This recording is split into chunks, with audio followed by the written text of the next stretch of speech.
मैं ये जानना चाह रहा हूँ कि बसपा में सुधार कैसे हो, ये बसपा संगठन तक ये बात जानी चाहिए। उसके लिए क्या आप लोग कर रहे हैं? अब देखिए, बसपा में कमियां कौन ढूंढ रहा है। पहले नंबर तो उनका, आप फेसबुक अकाउंट देख लीजिए, उन्होंने बसपा के लिए कभी काम किया है? चलिए कमियां ढूंढने की हम बात करते हैं। तो बसपा का कोई नेता बलात्कारी है? किसी पर रेप का आरोप है? किसी पर हजारों करोड़ घोटाला करने का आरोप है? किसी को किसानों को कुचल करके मारने का आरोप है? नहीं है ना। बसपा में कोई ऐसा बाबा है जो यासी करते पकड़ा गया हो फिर भी उसकी पूजा पाठ हो रही हो? चिन्मयानंद जैसा कोई है? कुलदीप सेंगर जैसा कोई है? अजय मिश्रा टेनी जैसा कोई है? नहीं है। आप देख रहे हैं WLBS न्यूज। चैनल को सब्सक्राइब करना और बेल आइकन को प्रेस करना ना भूलें। मुझे ऐसा लगता है कि बसपा ख़त्म हो गई है उत्तर प्रदेश में। मुझे ऐसा इसलिए लग रहा है क्योंकि मैं जब गांव में घुमा हूं तो वहां मुझे कहीं भी बसपा का फ्लैग नज़र नहीं आया, ना कुछ ऐसी प्रतीक नज़र आया। हर जगह मेरे को बीजेपी और कहीं कहीं सपा का अस्तित्व दिख रहा था वहाँ पे, लेकिन बसपा नहीं दिख रही है। सिर्फ सोशल मीडिया में जब हम देखते थे मुझे ऐसा लगता था उत्तर प्रदेश में इस बार बसपा की सरकार तो नहीं लेकिन दूसरे नंबर पे रहेगी। तो वो आपने देखा क्या हर्ष हो गया है? क्या बसपा पुनर्जीवित हो सकती है? नहीं, बसपा पुनर्जीवित क्या, मरी नहीं है। बसपा जिंदा है और पुनर्जीवित होने की ज़रूरत नहीं है। आंदोलन नए सिरे से खड़ा होने की ज़रूरत है। देखिए, बसपा में लोगों ने कार्य नहीं किया तो उसका परिणाम हमको सामने देखने को मिल रहा है। लेकिन आप देखिए ना कि भाजपा की नीति क्या है। आप कह रहे हैं बसपा असफल है, सपा कुछ सफल है, अब भाजपा बहुत ज़्यादा सफल है, यही ना कह रहे हैं आप? मुझे तो यही आप ग्राउंड। ये बताइए कि एक कचरा फैला हुआ तालाब में, एक गंदगी फैला हुआ घर में, उसमें थोड़ा गंदगी और डाल देना आसान होता है कि उस घर को साफ कर देना आसान होगा? वो गंदगी डालना आसान हो। गंदगी डालना आसान होगा ना। लोग सांप्रदायिक हैं, लोग पहले से धर्म भीरू हैं, लोग पहले से अंधविश्वासी हैं, लोग पहले से धर्म के पीछे पगलाए हुए हैं, लोग पहले से उनके अंदर हिंदू मुस्लिम का जहर है। उसी जहर को बीजेपी और ज़्यादा कर रही है, लोगों को सांप्रदायिकरण कर रही है, अंधविश्वासी बना रही है, पाखंड फैला रही है। तो भाजपा का ये कचड़े में कचड़ा फैलाने का जो काम है वो आसानी से हो जा रहा है। लोग बोल रहे हैं ये रणनीति, वो रणनीति, ये रणनीति।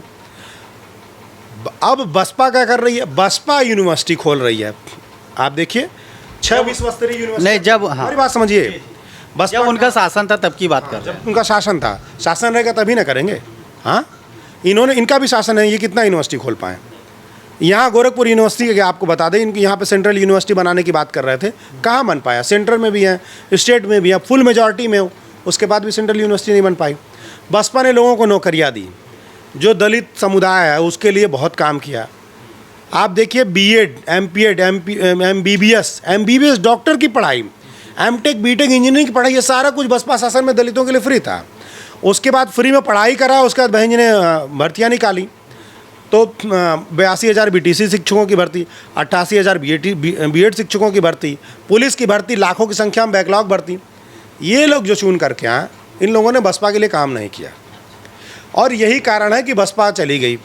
ठीक है, अब जो कह रहे हैं गायब हो गई है, तो वो वही लोग कर रहे हैं जो काम नहीं कर रहे हैं। अब मैं आपको एक आंकड़ा बता रहा हूँ, मेरी क्लासेस जहाँ जहाँ चल रही वहाँ बसपा अपना बूथ जीती है, क्योंकि वहाँ के लोग कैडराइज हैं। मैं आपको आंकड़ा निकाल करके भेज दूंगा कि हमारी क्लासेस जहाँ जहाँ चल रही है वो बूथ बसपा ने जीता है। यानी कि काम करने वाले लोगों की कमी हुई है, बसपा को वोट देने वाले लोगों की कमी नहीं। नहीं, आपने कहा ना कि जैसे तालाब गंदा है, उसे गंदा कर देना बहुत आसान है, साफ़ करना मुश्किल है। तो चलिए, वो जो तालाब गंदा है उसे साफ़ करने के लिए बसपा क्या कर रही है? ये तो आप अपने स्तर से काम कर रहे हैं, आप अपनी जो टीम है उसकी ताकत से काम कर रहे हैं। बसपा या बसपा का संगठन क्या कर रहा है? नहीं, बसपा का जो संगठन है, अब वो देखिए 100% कह लीजिए काम नहीं कर रहा है, और उसमें भी लोगों को लगा था कि नहीं बैठे बैठाए काम हो जाएगा।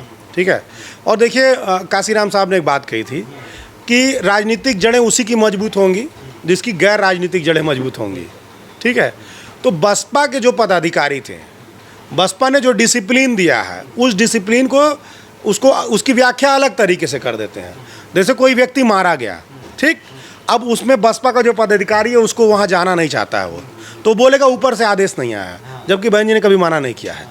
ठीक है, अगर मान लीजिए कोई कोऑर्डिनेटर है और कोई जिला अध्यक्ष या जिले का सचिव लेवल का पदाधिकारी जा करके उस कार्यक्रम में चला गया, जो पीड़ित है उससे जा करके मिल लिया, तो कोऑर्डिनेटर के ऊपर सवाल खड़ा हो जाता है कि तुम क्यों नहीं गए।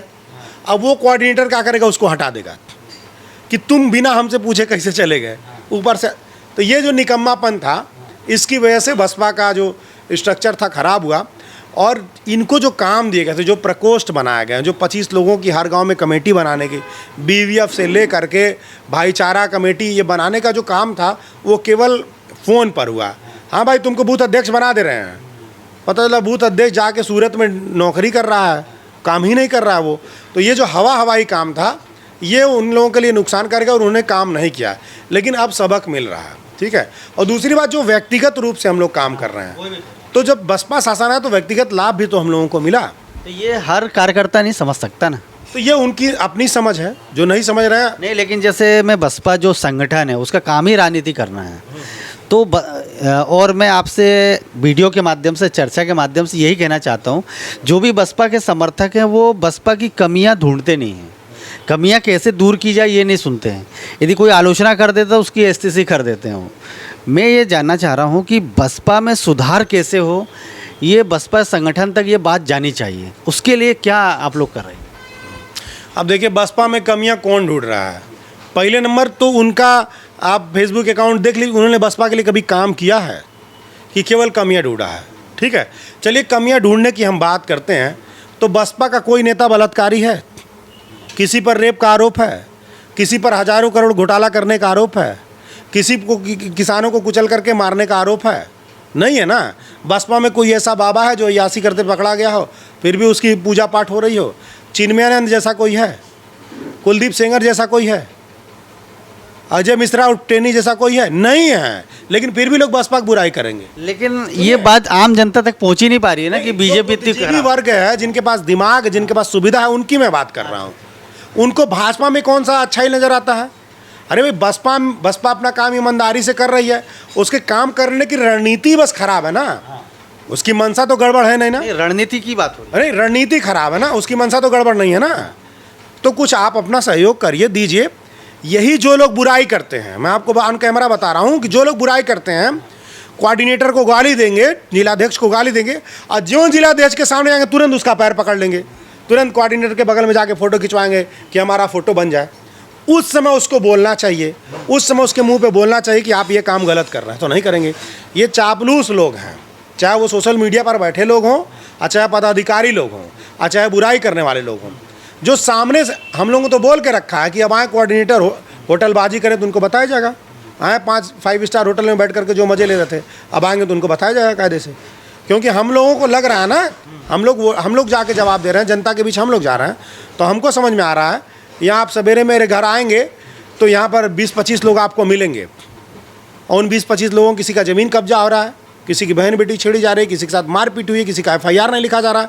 वो यहाँ क्यों आ रहे हैं? बसपा कार्यालय में क्यों नहीं जा रहे हैं? क्योंकि वहाँ पर काम नहीं हो रहा है।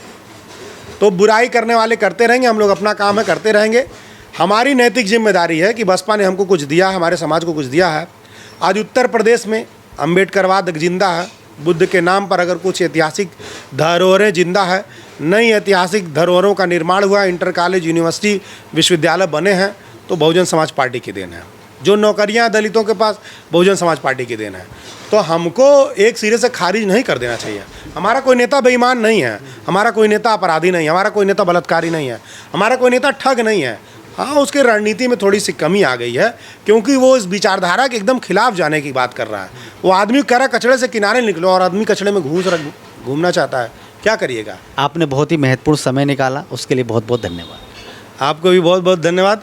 और आपके चैनल का नाम इतना अच्छा है, वी लव बाबा साहब, कहने में भी अच्छा लगता है, बताने में भी अच्छा लगता है। और आपके सभी दर्शकों को मैं नमो बुद्धाय जय भीम करके अभिवादन करता हूँ। और आप सब लोग गोरखपुर आइए, बुद्धालैंड राज आंदोलन को सपोर्ट करिए। ये एक कोना है, आपने सबसे शुरू में कहा कि पूरा भारत बौद्ध में है, ठीक है। लेकिन आप देखिए ना कि आप घर की जब सफाई करना शुरू करते हैं तो पूरे घर में एक साथ झाड़ू नहीं लगाते हैं, कहीं एक कोना पकड़ते हैं और कोने से सफाई करना शुरू कर देते हैं, और फिर पूरा आपका घर साफ़ हो जाता है। तो बुद्धालैंड राज आंदोलन जो है, वो भगवान बुद्ध का जो 2500 साल पहले आंदोलन था, समता स्वतंत्रता न्याय बंधुता वाला, उस आंदोलन का केंद्र बनने जा रहा है। 2500 साल पहले यहीं से आंदोलन शुरू हुआ था, यहीं बुद्ध जन्मे थे, और यहाँ पे उस आंदोलन को नहीं खड़ा किया जाएगा, यहाँ पर ब्राह्मणवाद नहीं खत्म होगा और यहीं पर बुद्ध को समाप्त कर दिया जाएगा, तो फिर पूरी दुनिया में नहीं खड़ा हो पाएगा। तो ये कोना है, इस कोने से हम लोग बुद्धिज़्म को जिंदा करने का आंदोलन शुरू कर रहे हैं। धीरे धीरे पूरा भारत बौद्धमय होगा और कोई विकल्प नहीं है। चलिए धीरेन्द्र जी, एक बार फिर से आपको धन्यवाद देता हूँ। हमारी चर्चा जहाँ से शुरू हुई थी तथागत बुद्ध के नाम से, और वहीं पे आकर हमारी चर्चा इत्तेफाक से ख़त्म हो रही है। धन्यवाद।